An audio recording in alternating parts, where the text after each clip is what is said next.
C'est comme un petit bus, mais c'est une navette qui avance toute seule. Aujourd'hui, la mobilité horizontale est un vrai sujet pour les destinations de montagne. Le bilan carbone est souvent impacté par les transports classiques et les navettes telles qu'on les connaît à l'heure actuelle. On s'est dit que ça pouvait être relativement intéressant effectivement de les remplacer par ce type de véhicule. On démarre effectivement avec un certain nombre de certitudes, mais aussi beaucoup de questions. C'était là tout l'enjeu de faire une première mondiale. On sait effectivement que après une semaine de test, les batteries tiennent. On sait qu'on est en capacité effectivement de monter, descendre. On sait en capacité de rouler.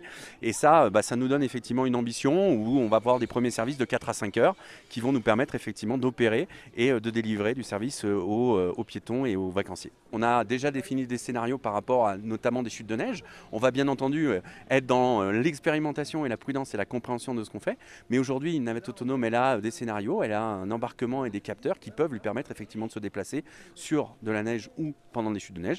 Encore faut-il qu'elle apprenne à le faire, et là c'est peut-être ce qui est le plus ardu devant nous pour cette expérimentation. La mobilité verticale, ce sont les remontées mécaniques qui sont autour de nous, et la mobilité horizontale, c'est la navette autonome.